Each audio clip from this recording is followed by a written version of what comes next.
Em Deus há acidentes? Quanto ao sexto, assim se procede.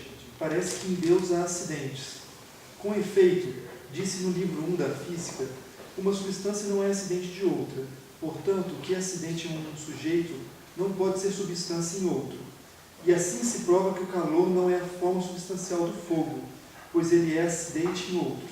Ora, a sabedoria, o poder, etc., que em nós são acidentes, são atribuídos a Deus.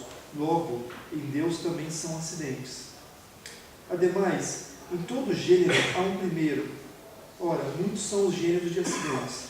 Logo, se o primeiro de cada um desses gêneros não está em Deus, haverá muitos primeiros fora dele, o que é inaceitável. Em sentido contrário, todo acidente está em um sujeito. Ora, Deus não pode ser um sujeito, porque uma forma simples não pode ser um sujeito, diz Boécio. Logo, em Deus não pode haver acidentes. Respondo. O que precede mostra claramente que em Deus não pode haver acidente, porque o sujeito está para o acidente como a potência para o ato, pois o sujeito, enquanto acidente, está de algum modo em ato. Ora, estar em potência exclui-se totalmente de Deus, como fica claro pelo já exposto. Porque Deus é seu próprio ser. Ora, diz Boécio, embora o que é possa ter por acréscimo alguma outra coisa, contudo, o mesmo ser não pode ter acréscimo nenhum. Por exemplo, algo quente pode ter algo diferente do calor, como a brancura. Mas o calor nada tem além do calor. Porque o que é por si precede o que é por acidente. Logo, Deus sendo absolutamente o primeiro ente, nada nele pode existir por acidente. Mesmo os acidentes próprios, como a faculdade do riso, é um acidente próprio do homem, não podem existir em Deus. Esses acidentes são causados pelos princípios do sujeito. Ora, em Deus nada pode ser causado, pois ele é a causa primeira. De onde se conclui, não há nenhum acidente em Deus. Quanto ao primeiro, deve-se dizer que o poder e a sabedoria não se dizem de Deus e de nós de maneira unívoca, como se verá. Por conseguinte, não resulta que os acidentes existam em Deus como em nós. Quanto ao segundo, deve-se afirmar que, como a substância é anterior aos acidentes, os princípios destes se reduzem aos da substância, como a algo anterior. Embora Deus não seja o primeiro no gênero da substância, ele é o primeiro além de todo o gênero e em relação a todo o ser. Muito bem. Então a questão é se em Deus há acidentes. E aqui precisa ficar claro o que é acidente, né? Eu não sei se está claro para todos. Como que nós poderíamos definir o acidente? Uma característica do ente, sim, tem dificuldade de entender. Não tem um ser em si, O acidente é um ente que tem o ser não em si, mas em outro. Tá certo?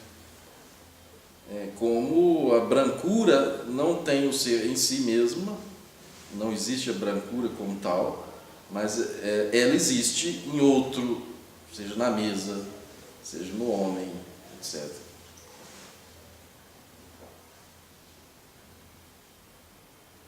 Então, essa é a definição da essência do acidente. Sim.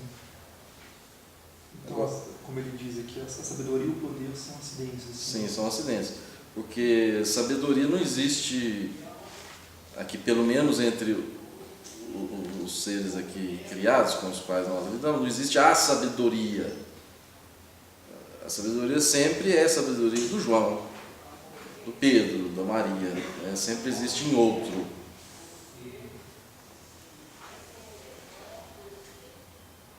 Muito bem, aí a questão então é se existe acidente em Deus. Tomás diz que não. Por quê? Em primeiro lugar, ele diz que o sujeito está como que em potência para o Ocidente. O Ocidente é uma espécie de ato do sujeito, tá certo? Se em Deus houvesse acidente, Deus, sujeito, deveria estar em certa potência para o Ocidente. O Ocidente viria então como que uma certa atualização. Mas como em Deus não há potência alguma, como já ficou claro, em Deus não pode haver acidente. Tá certo? Então, isso significa dizer o quê? Que tudo em Deus, ou seja, todas as características que nós podemos enumerar em Deus, no ser de Deus, é Deus. Não existe nada que não seja Deus. Nesse sentido, nós não dizemos propriamente, quando afirmamos Deus tem sabedoria. O mais próximo seria dizer Deus é a sabedoria, ou a sabedoria como tal é Deus. Em Deus, tudo é Deus.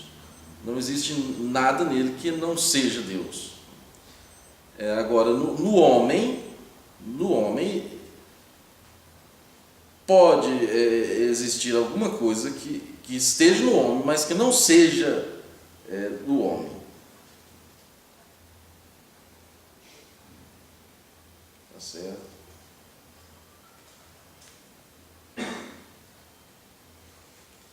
A segunda razão, porque Deus é o seu ser. Isso já ficou provado, não é? Nós já discutimos sobre isso. Deus é o seu ser. Não existe em Deus distinção entre o supósito, não é? E a sua natureza, entre a sua natureza e o seu ser. Deus é o seu ser. Ora, como diz Boécio, embora o que existe seja suscetível de acréscimo, contudo o ser em si de nenhum modo o é.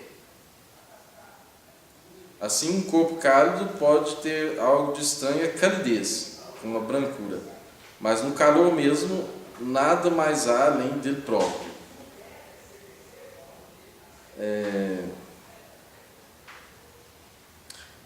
O acidente é algo que se acrescenta de alguma maneira a uma coisa que existe por si.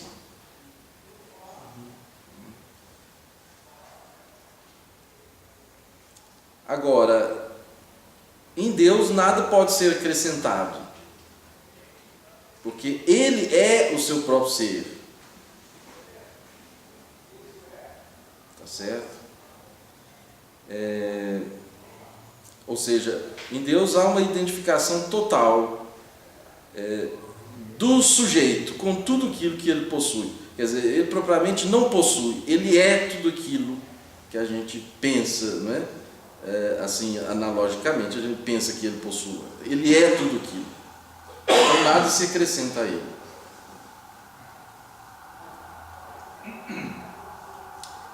E, além do mais, nós podemos tomar aqui o ser, Deus, isso vai ficar claro mais adiante, que Deus é o próprio ser por si mesmo subsistente. Já fizemos acenos a isso. Ao próprio ser subsistente não se pode acrescentar nada. A única coisa que há de estranho ao ser é o nada. Mas o nada não pode ser acrescentado ao ser, porque é nada. Então, ao ser não se acrescenta nada, ao próprio ser subsistente não se acrescenta nada. Ele é tudo, ele esgota todas as perfeições. Então, se o acidente é algo que se acrescenta, ao ser subsistente não pode ser acrescentado nada. A única coisa, repito, que poderia ser acrescentada ao ser subsistente, porque não é o ser subsistente, seria o nada, mas o nada não existe. Sim. Existe uma terceira razão, né? Porque tudo que existe por si mesmo é anterior ao que tem existência acidental. Donde, sendo Deus o ser absolutamente primeiro, nada pode ter de acidental. Nem mesmo acidentes próprios, como o acidente risível no homem. Pode nele existir, porque todos os acidentes são causados pelos princípios do sujeito.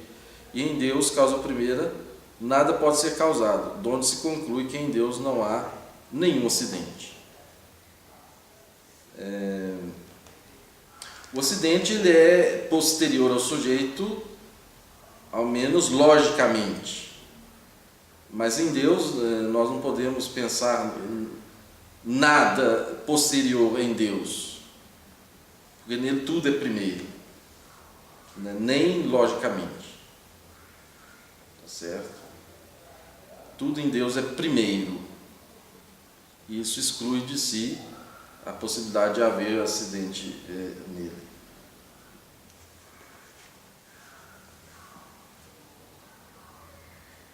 Quais são as objeções? Pode ler aí. As objeções e as respostas. As objeções? Esse 1 e 2 aí no início do artigo. Fala que com efeito disse no livro primeiro. Isso. Com efeito disse no livro primeiro da física, uma substância não é acidente de outra. Portanto, o que é acidente em um sujeito não pode ser substância em outro. E assim se prova que o calor não é a forma substancial do fogo, pois ele é acidente em outros. Ora, a sabedoria, o poder, etc., que em nós são acidentes, são atribuídos a Deus. Logo, em Deus também são acidentes. Exatamente. Uma substância não é acidente de outra. Vamos dizer assim, a substância em nenhum ser pode ser acidente. Nós dizemos que a sabedoria e o poder são acidentes em nós. Então, como é que a sabedoria e o poder poderiam ser substância em Deus? Essa é a questão. Se é acidente em nós, como é que pode ser substância em Deus? Em Deus teria que ser também acidente. Mas o que precisamente é a substância, no caso? A substância, aqui são os termos contrapostos aqui. Substância se contrapõe a acidente. A substância é aquilo que existe por si. E o acidente é aquilo que existe em outro. Pode dar um exemplo de substância? A substância, a árvore, homem, tudo isso existe por si. Né? Agora, a brancura, a sabedoria, etc., isso existe em outro. Entendi. Agora, em nós, sabedoria, poder, existem em outro. Não existe a sabedoria, não existe o poder. Existe a sabedoria do João. Existe o poder do rei. Então, um acidente. É um acidente. Agora, aquilo que é acidente em um sujeito não pode ser substância em outro. Essa que é a objeção. Né? Então, como que nós dizemos que se em Deus não há acidente, nós teríamos que dizer que nele a sabedoria e o poder são substância. Então, como é que nós dizemos isso? Qual que é a resposta dele?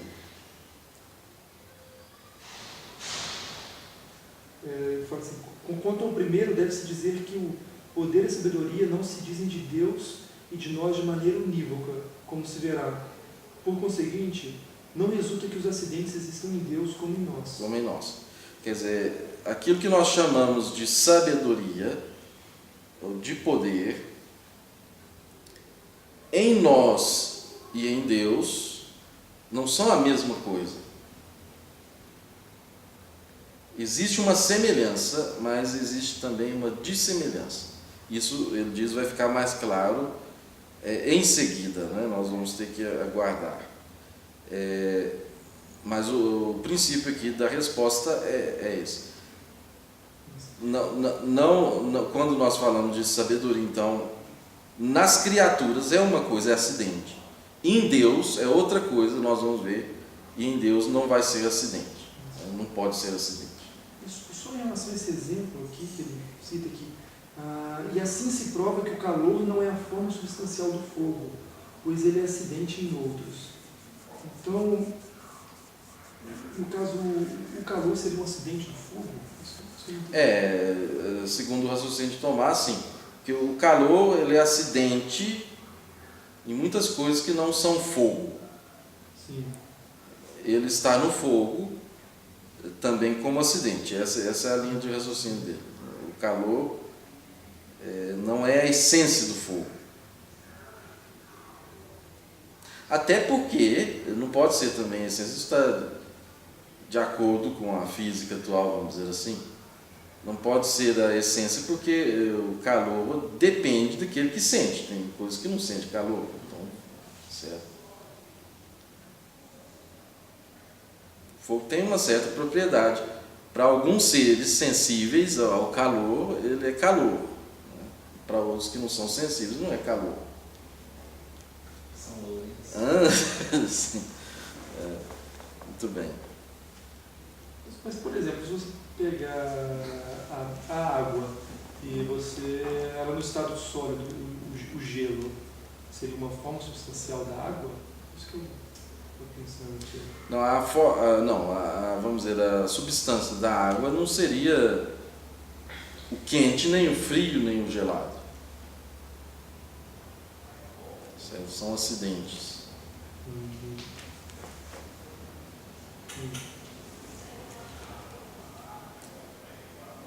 Nós dizemos que o fogo é quente, mas é quente em relação a quê? Em relação a nós, né? Em relação a nós. Agora, em si mesmo, podemos dizer que o fogo... Né? Muito bem, vamos adiante.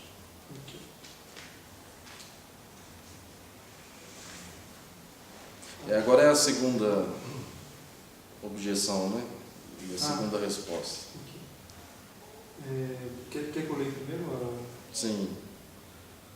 Ademais, em todo gênero há um primeiro. Ora, muitos são os gêneros de acidentes. Logo, se o primeiro de cada um desses gêneros não está em Deus, haverá muitos primeiros fora dele, o que é inaceitável. E qual que é a resposta? Quanto ao segundo, deve-se afirmar que, como a substância anterior aos acidentes, os princípios destes se reduzem aos da substância, como a algo interior. Embora Deus não seja o primeiro no gênero da substância, Ele é o primeiro além de todo gênero em relação a todo ser. Isso aqui é muito importante. Então vejam, em cada gênero há um primeiro termo. Ora, muitos são os gêneros de acidentes. Se, portanto, os termos primeiros desses gêneros não existem em Deus, haverá muitos seres primeiros além de Deus, o que é inadmissível. Aqui o gênero do acidente, por exemplo, o acidente de qualidade, por exemplo, né? Vamos colocar a sabedoria. Existe um gênero de acidentes. Então, se em Deus não há acidente, essa é a objeção. Então, esse gênero de acidente deve estar fora de Deus. Tá certo? Mas se está fora de Deus, existem seres primeiros fora de Deus, o que é inadmissível. Então ele certo. responde dizendo que, embora Deus não seja o primeiro no gênero da substância, Ele é o primeiro além de todo gênero. Além de todo gênero. Quer dizer, Ele é o primeiro na ordem do ser. É porque Aristóteles aqui dividiu os chamados 10 gêneros supremos. E quais são esses 10 gêneros supremos? É a substância, exatamente, a substância, a quantidade, a qualidade, a relação, etc. São as 10 categorias, são 10 gêneros supremos. Se os acidentes não estão em Deus, então o único gênero que não acidental é o da substância, os outros 9 são acidentes. Então, se esses acidentes não estão em Deus, eles devem estar em outros seres fora de Deus, então esses seres seriam seres primeiros em relação a todos os acidentes que se veem,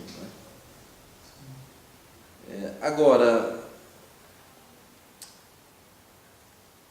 a resposta de Tomás é a seguinte: veja bem que todos os 9 gêneros elencados por Aristóteles, acidentais, eles se reduzem à substância.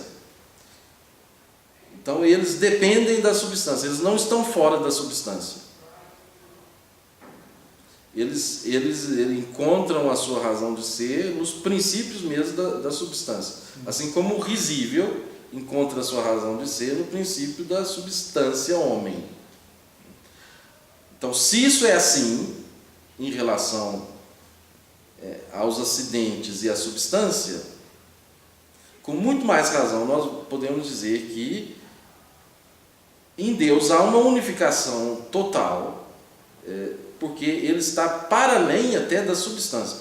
Se a substância já unifica em si os acidentes, Deus, sendo o próprio ser que está para além do gênero substância, Ele unifica todo o ser em si com muito mais razão.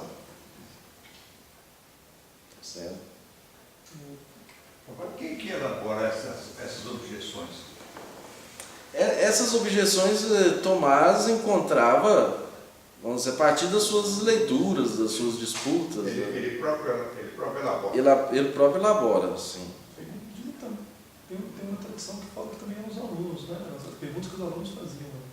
Exatamente, é a experiência dele de estudioso e de professor, né?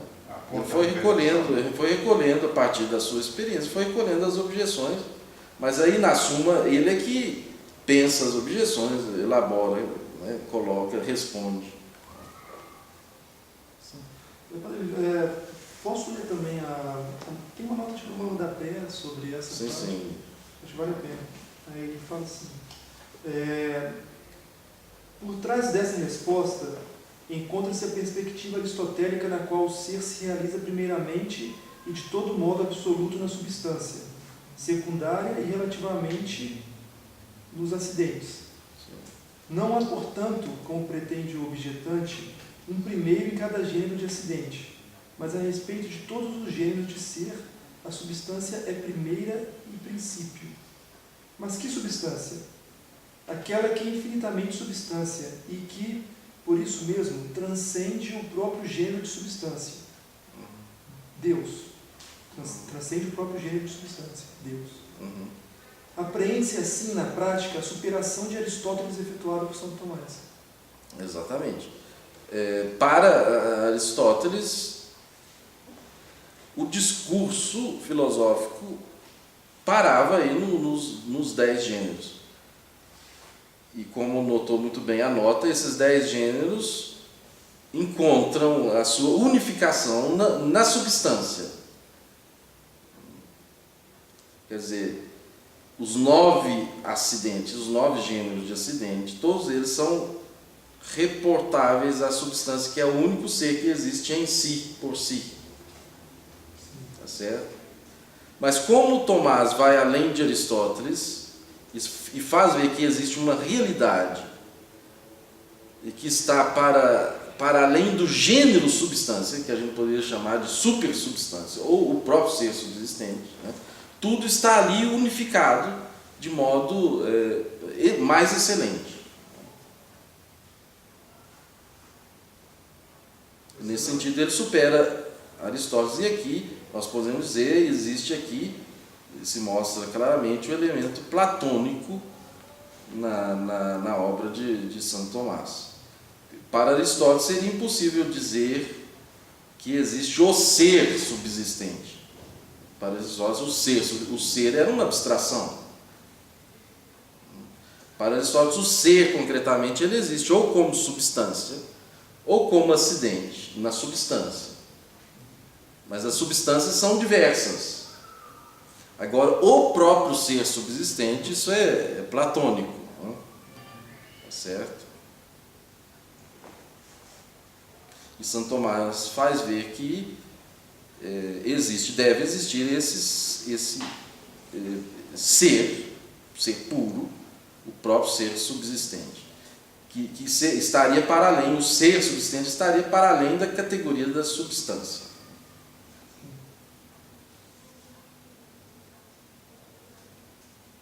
Em relação a Aristóteles, você lembra quais são os gêneros, os 10 gêneros? Porque uma vez eu ouvi uma comparação que fizeram que eles são precisamente as nossas classes gramaticais. Sim. É impressionante como é que estão. Isso remete a Aristóteles, né? Como é que... Sim. A nossa gramática ela está fundada, vamos dizer, sobre a lógica. Né? Sim. Isso aí é apresentado pela irmã Vivian Sister no livro Trivium. Sim. Ela trata das 10 categorias, né? São Sim. a gramática geral, que é a base de todas as gramáticas especiais. Sim. Exatamente. Existe uma correspondência entre o pensamento e a linguagem. E, por sua vez, existe uma correspondência entre o pensamento e o ser. Então, é ser, pensamento e linguagem. Eu acho que ela faz, se eu não estou enganado, ela diz assim, a gramática geral estuda a relação entre o ser e a palavra. E a gramática especial, as gramáticas especiais, por exemplo, o português, o latim, o francês, a relação estuda só as relações entre as palavras. Entre as palavras, sim. Verdade. E a gramática geral é mais filosófica. Mais filosófica, sim. Que trata dos fundamentos. Né? Muito bem, vamos para o próximo artigo. Artigo 7º. Deus é totalmente simples? Quanto ao 7º, assim se procede. Parece que Deus não é totalmente simples. Com efeito, as coisas que procedem de Deus se parecem com Ele. Daí que do primeiro ente derivam todos os entes, e do primeiro bem, todos os bens. Ora, entre as obras de Deus, nada há totalmente simples. Logo, Deus não é totalmente simples. Além disso, tudo o que há de melhor há de ser atribuído a Deus. Ora, entre nós, as coisas compostas são melhores que as simples, como os corpos mistos com respeito aos elementos, e os elementos das suas partes. Logo, não se deve dizer de Deus que seja totalmente simples. Em sentido contrário, Agostinho afirma que Deus é verdadeiro e sumamente simples. Respondo, que Deus seja totalmente simples se pode provar de várias maneiras. Pelo que precede, como em Deus não há composição nem de partes quantitativas, pois não é um corpo, nem de forma e de matéria, nem distinção de natureza e supósito, nem de essência e ser, nem composição de gênero e diferença, nem de sujeito e de acidente, fica claro que Deus não é composto de nenhuma maneira, mas totalmente simples. Porque todo composto é posterior a seus componentes e dependente deles. Ora, Deus é o primeiro ente, como já foi demonstrado. Porque todo composto tem uma causa. Assim, as coisas que por si são diversas não conformam uma unidade, a não ser por uma causa que as unifique. Ora, Deus não tem causa, como foi demonstrado, sendo a primeira causa eficiente. Porque em todo composto há de existir potência e ato, o que não há em Deus, porque ou uma das partes é ato em relação à outra, ou pelo menos as partes se encontram todas em potência com respeito ao todo. Porque todo composto é algo que não coincide com qualquer de suas partes. Isso é manifesto nas totalidades formadas de partes dessemelhantes. Parte nenhuma do homem é o homem, e nenhuma parte do pé é o pé. Por outro lado, nas totalidades de partes semelhantes, embora algo que se diz do todo se diga da parte, por exemplo, uma parte do ar é ar, uma parte da água é água, No entanto, algo disse do todo que não convém a alguma das partes. Assim, se toda a água mede 2 côvados, não se segue que cada parte também o meça. Por conseguinte, em todo composto existe algo que com ele não se identifica, embora isso se possa dizer do que tem forma, a saber que nele existe algo que não é ela, como em algo branco existe algo que não é da razão de branco. Contudo, na forma nada existe de estranho, daí que como Deus é forma, melhor dizendo, é o mesmo ser, de maneira alguma pode ser composto. Hilário assinala essa razão em seu livro, A Trindade, quando diz: Deus que é poder não comporta fraquezas, sendo luz não admite obscuridade. Quanto ao primeiro, portanto, deve-se dizer que o que procede de Deus a ele se assemelha, como os efeitos da causa primeira a ele se assemelham. Ora, pertence à razão de ser causado ser composto de alguma maneira, porque pelo menos seu ser é distinto de sua essência, como se verá. Quanto ao segundo, deve-se afirmar que para nós os compostos são melhores do que os simples, porque a perfeição da bondade da criatura não se encontra em um único simples, mas em muitos, ao passo que a perfeição da bondade divina se encontra em um único simples, como se verá. Então aqui se pergunta se Deus é simples. Ser simples significa não ser composto.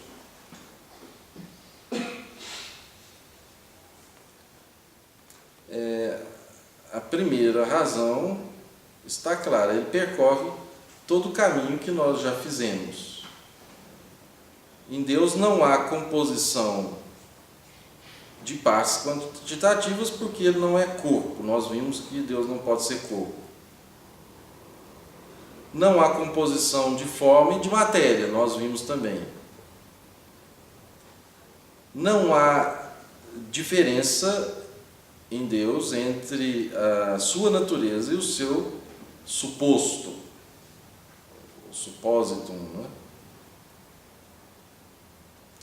Não há também diferença ou composição em Deus de gênero e diferença específica, nós já vimos também. E por último vimos, não há em Deus composição de sujeito e de acidentes, substância e acidentes. Então, nesse sentido, Deus não é absolutamente composto. Tudo em Deus é Deus, né? Tudo em Deus se identifica com Ele mesmo. Segundo, todo composto é posterior aos seus componentes. Evidentemente, se é composto, ao menos logicamente, o composto decorre, ou vem depois dos elementos que o compõem. Mas Deus não pode vir depois de maneira alguma. Ele é o primeiro ser, como diz Tomás, e já ficou claro, né? Então não pode ser composto. Em terceiro lugar, todo composto tem uma causa. Essa se assemelha muito à segunda, né?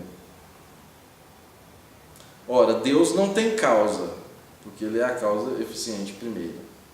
Então não pode ser composto. Quarto, em todo composto deve haver potência e ato.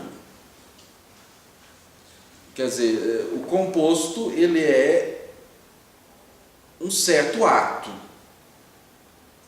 né, em relação aos elementos que o compõem. Os elementos estão em potência para o composto. Mas em Deus não há potência, é só ato.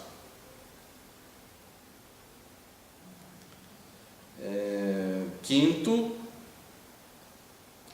nenhum composto se identifica com qualquer de suas partes. Tá certo? Mas nós já vimos que Deus é forma pura. E sendo forma pura, Ele se identifica totalmente com tudo aquilo que Ele traz. Então não existe algo estranho em Deus. Então é totalmente simples.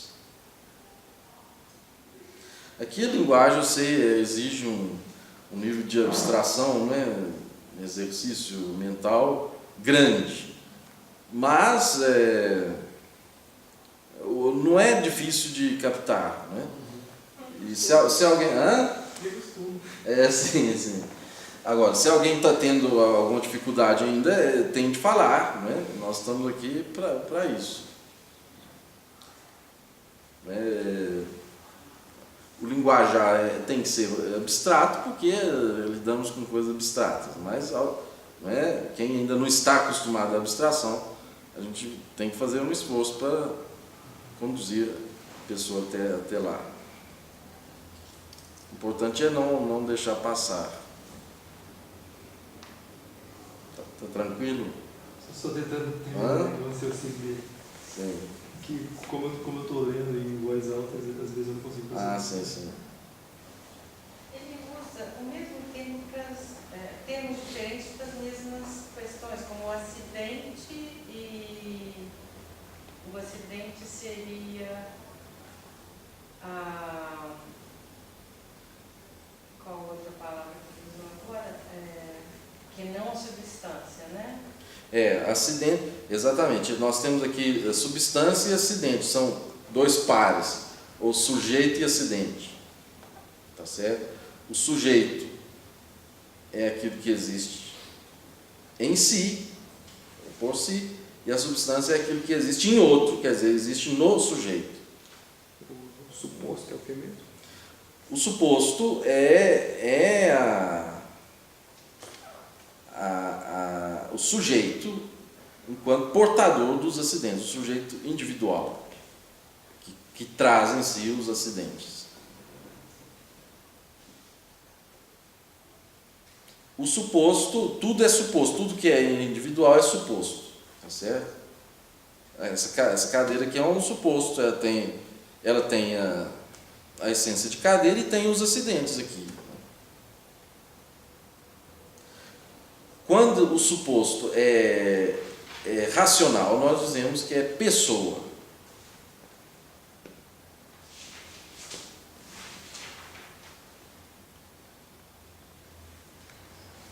Então, aqui no quinto, padre, primeiro ele afirma que todo composto é algo que não coincide com qualquer de suas partes. Ele dá exemplo que uma parte de homem não é homem. E uma parte do pé não é o pé propriamente. Mas aí ele vem e diz que, por outro lado, nas totalidade de partes semelhantes, embora algo que se diz do todo se diga da parte, por exemplo, uma parte do ar é ar. Então aí ele vai mostrando que em alguma... Sim, mas vamos ver aqui. Aqui ele diz que uma parte de ar é ar, mas não que uma determinada quantidade de ar seja essa mesma determinada quantidade. Sim. Quer dizer, até mesmo onde existe um ser, vamos dizer, homogêneo, Sim. há diferença de partes. Aí é partes quantitativas. A parte de, vamos dizer, 1 litro de água. 1 litro de água, nós temos aqui... divide 1 litro de água, meio litro, 2 partes, 2 meio litros de água. Continua sendo água. A água é a mesma coisa. Mas a quantidade é diferente, entendeu?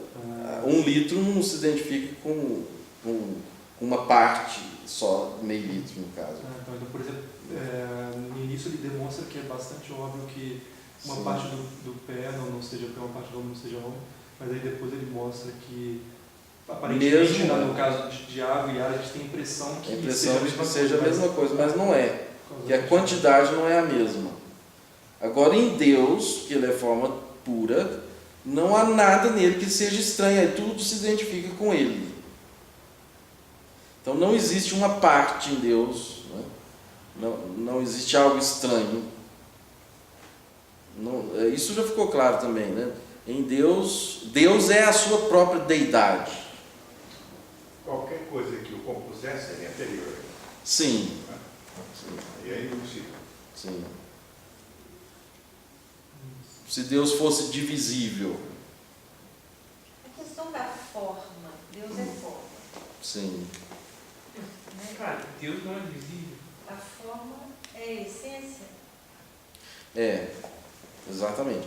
A forma, vamos dizer assim, é a razão de ser de algum ente, ou de qualquer ente.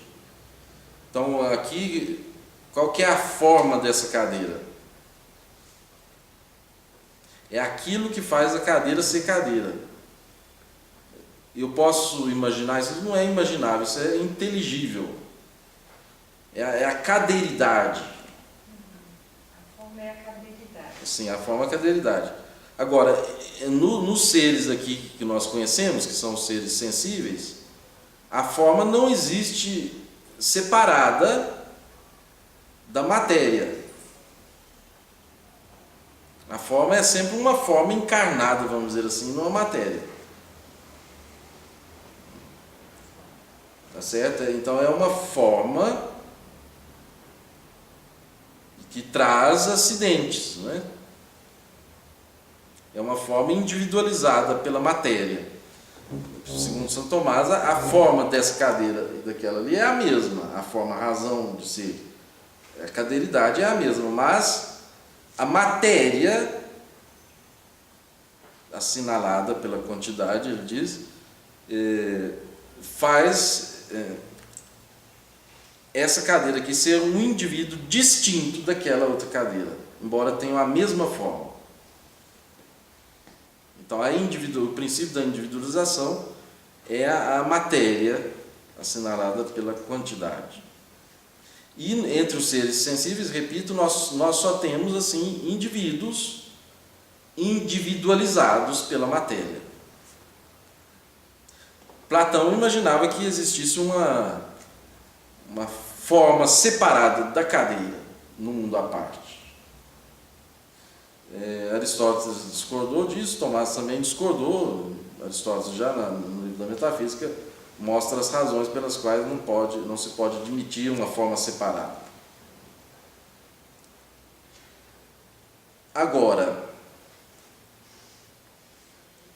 se não existem formas separadas das coisas aqui, dos entes sensíveis, isso não significa dizer que não exista uma realidade que seja só forma. E essa realidade existe, ficou demonstrado, é Deus. Ele é só forma porque ele não pode comportar matéria. Então ele não é individualizado por uma matéria, entende? Ele é uma forma que se individualiza por si mesma. E Jesus? Oi? Jesus. Não, depende. A humanidade de Jesus é uma criatura. A humanidade de Jesus é uma criatura e tem matéria e forma. Mas Sim. no criado, a gente não fala que é não criado, gerado?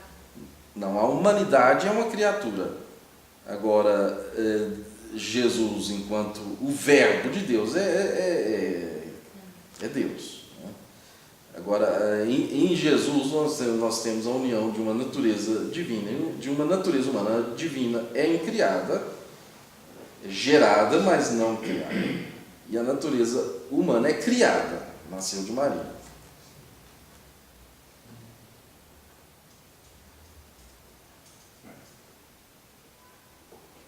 Sim, e a encarnação não dividiu Deus também. Oi?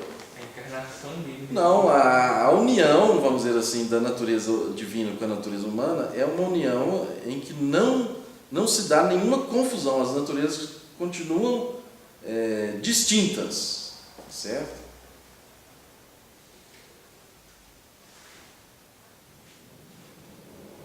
A forma não existe desvinculada da matéria. A forma dos entes sensíveis não existe desvinculada, não existe a cadeira ideal. Tá certo? Existe essa cadeira, aquela cadeira, sempre. Unicórnio. Hã? Unicórnio. Ele existe na minha cabeça como ideia, não existe. Não existe o unicórnio ideal, uma realidade unicórnio ideal, não existe. Não existe a forma pura. Mas como Mas não existe na mente de Deus a forma. Não, mas existir na mente é diferente de existir na realidade. Não existe na realidade. Mas ele é Na mente de Deus não é mais real do que Não. Não existe uma realidade chamada unicórnio que eu possa... uma materialidade. Não é materialidade. É como se fosse um anjo, não é material e é uma realidade. Entendeu? E não está só na mente de Deus, é uma realidade. Tá certo? E não é material. O anjo é forma pura. Tá certo? Agora, a cadeiridade não existe como anjo, a cadeiridade. Tá certo? Só existe encarnada na matéria. A cadeiridade. E assim a forma, por causa da matéria, da quantidade, a forma se multiplica em várias cadeiras individuais. A forma é universal? A forma é universal. Então, Sim, universal. sim. A forma é uma só para todas as cadeiras. É uma forma São só. os universais. Sim. E esses universais, eles não têm existência. Não foi isso? Não tem existência. Não tem existência como uma realidade à parte. Não tem. Agora... O que ele falava desses universais? Não existem os universais. O que ele negava e que o... Não, ele negava... Ockham era nominalista. Para o nominalismo, o universal não existe nem como ideia. Certo? Para Santo Tomás existe o universal na coisa individual. Não existe um universal à parte. Existe o universal em ré, né? O universal pós-rem é a ideia que a gente tem. O ante-rem é a ideia que Deus tem. Mas na realidade, fora da ideia, só existe aqui na matéria, assinalada pela quantidade. São Tomás. Sim. O nominalismo, nem isso não existe. Não, para o nominalismo só existem seres individuais e cada ser individual é um mundo à parte. Aquilo que nós dizemos que Santo Tomás diria que existe uma forma comum entre essa cadeira e aquela ali, para o nominalismo não existe forma comum nenhuma. Cada objeto desse é um ser à parte. Nós chamamos esse de cadeira e aquele de cadeira só porque existe uma semelhança exterior. Mas isso aí não bloqueia a capacidade de fazer ciência? Hã?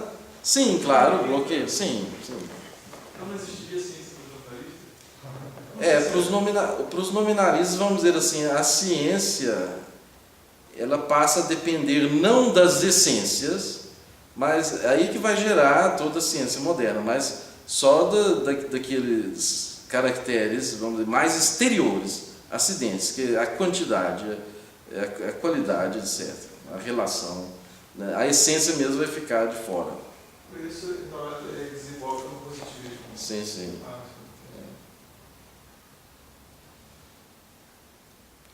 Agora, então, Tomás de Aquino é aristotélico até certo ponto, porque a partir de certo ponto ele vai admitir, e vai admitir levado pelos seus argumentos, que deve existir uma realidade primeira que seja forma pura. E nesse sentido aqui, mais uma vez, ele é platônico. Quando Tomás fala de Deus, ele é muito mais platônico do que aristotélico. É a forma pura, mas não é só em Deus que existe, os anjos também. Sim, os anjos, agora aqui os anjos, vamos dizer, os anjos é um assunto da teologia, não é?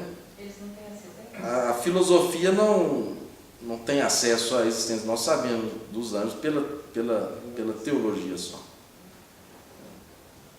Mas Tomás vai dizer que os anjos não têm composição nenhuma, são forma pura, mas exceto uma composição, que essa nem Deus não tem também, absolutamente. E qual é a composição, a única que os anjos têm? Eles não têm composição de forma e matéria, não tem, mas ele tem... Eles agem? Criação, tempo. Que está com a vontade? Não. Eles, porque se eles não tivessem nenhuma composição, eles seriam Deus. Tá certo? Então eles não têm as composições que os seres sensíveis aqui têm. Composição, por exemplo, de matéria e forma. Não tem. Não tem composição de gênero, diferença específica. Tomás vai dizer que cada gênero, cada anjo é uma espécie. Não existem vários indivíduos de uma mesma espécie. Cada anjo individual realiza uma espécie toda. A única composição que o anjo vai ter, segundo Tomás, é a de essência e ser. Essência e ato de existir.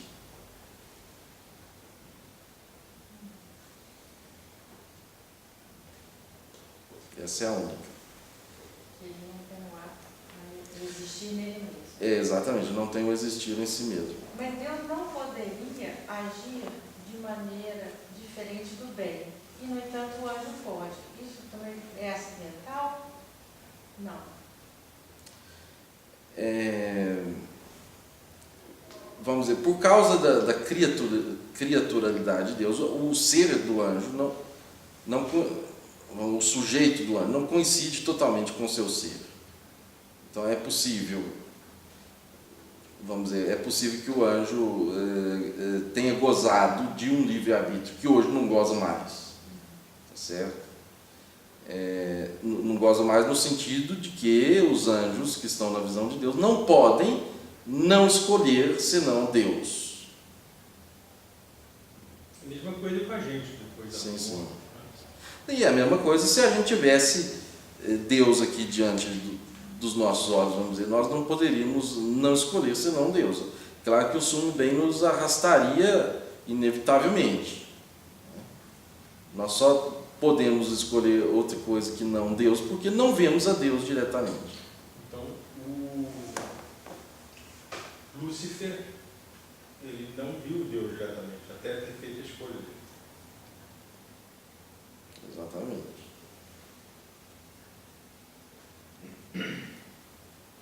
Bem, mas aqui nós já entramos no campo da teologia. Sobre essa questão da simplicidade de Deus, está claro? Faltou só as duas objeções, né, com as duas respostas. Ah, sim, então vamos lá. Com efeito, as coisas que se procedem de Deus se parecem com Ele. Daí que do primeiro ente derivam todos os entes, e do primeiro bem, todos os bens. Ora, entre as obras de Deus, nada há totalmente simples. Logo, Deus não é totalmente simples. Quanto ao primeiro, portanto, deve-se dizer que o que procede de Deus a Ele se assemelha, como os efeitos da causa primeira a ela se assemelham. Ora, pertence à razão de ser causado, ser composto de alguma maneira, porque pelo menos seu ser é distinto da sua essência, como se verá. Então, todo ser causado é composto de alguma maneira. E a primeira composição, a mais básica, é entre ser e essência, é a que pertence aos anjos. Que ser é causado, evidentemente, ele recebeu o ser, não tem o ser em si. E quanto mais vai descendo nos degraus do ser, né, mais composição. Em nós não há composição de ser e essência e também de natureza, matéria e forma, né, depois sujeito e acidentes, etc.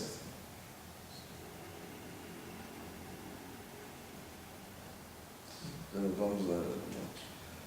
Além disso, tudo o que há de melhor há de ser atribuído a Deus. Ora, entre nós, as coisas compostas são melhores que as simples, como os corpos mistos com respeito aos elementos, e os elementos às suas partes. Logo, não se deve se dizer de Deus que seja totalmente simples. Quanto ao segundo, Deve-se afirmar que para nós os compostos são melhores do que os simples, porque a perfeição da bondade da criatura não se encontra em um único simples, mas em muitos. Ao passo que a perfeição da bondade divina se encontra em um único simples, como se verá. Você verá. Então, as questões de Santo Tomás, vocês já observaram. Esses artigos têm setas, tanto para trás como para frente. Tá certo? Como se verá. É claro que, aqui nós já podemos adiantar alguma coisa, né? É claro que o efeito não podendo imitar a causa, porque entre Deus e as criaturas não existe semelhança de natureza, porque nós não somos gerados por Deus, somos criados. Deus gerou um só, que é o seu verbo, e ele é Deus, Deus de Deus, luz da luz. Então, não havendo semelhança de natureza, é claro que a perfeição da causa pode ser imitada pelos efeitos que somos nós, pelas criaturas, através de diversos, como que se poderia dizer, através de diversos atos, não um único ato. Tá certo? Então, para que a perfeição de Deus seja espelhada nas criaturas, são necessários diversos atos. Então, quanto mais multiplicidade, mais semelhança com a causa primeira, que é Deus. Quanto mais multiplicidade, mais perfeição. Porque uma coisa só, um ato só, não pode imitar a causa. Então são necessários vários atos, vários seres para imitar. Então, nas criaturas, a composição é quase sinônimo, podemos dizer assim, de perfeição. Quanto maior a composição, maior a perfeição. Quanto maior a complexidade, maior a perfeição. Mas isso não vale para Deus, que é a causa primeira, né, e que é de outra natureza, que encerra a perfeição toda em si.